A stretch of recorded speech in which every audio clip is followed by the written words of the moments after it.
So I'm pleased to report that those flights out of Alligator Alcatraz by DHS have begun. The cadence is increasing. We've already had a number of flights in the last few days. We've had hundreds of illegals have been removed from here.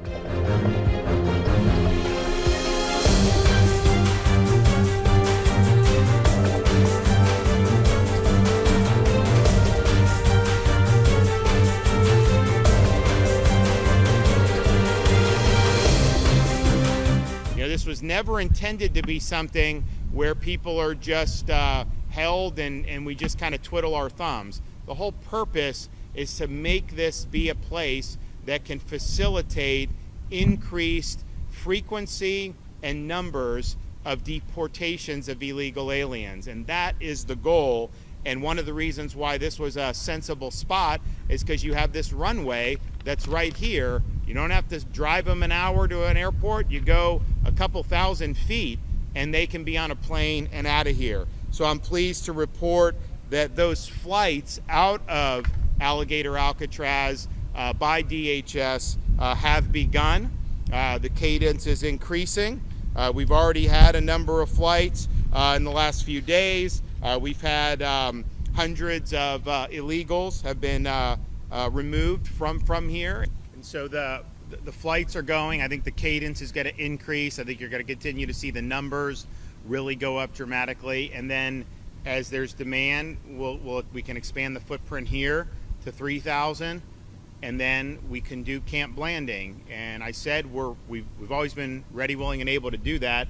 I don't want it to be something where illegals are just being like stored there and then just kind of sitting. I want it to be where illegals are here, there's an aggressive processing and an aggressive deportation schedule. One of the things when the president came and visited that he approved was deputizing state officers, including National Guard judge advocates, to be immigration judges. And the vision is to just have them on site. You can move forward with the processing very quickly and increase the numbers. And the flow would be, there'd be a high turnover rate here because you'd be constantly doing that.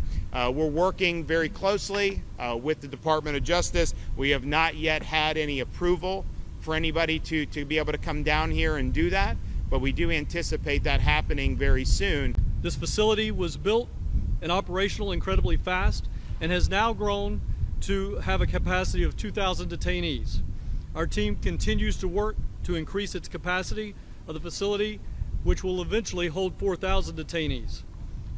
As our capacity increases, we continue to identify contingency plans to ensure we are ready for hurricane season.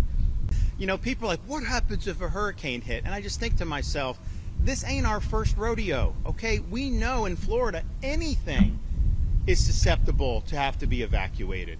Our on-site services include hot meal service 3 times a day, not gray turkey, by the way, full medical care, including 24/7 clinic and pharmacy, indoor and outdoor recreational space, laundry, legal, and clergy services, air-conditioned detention housing units.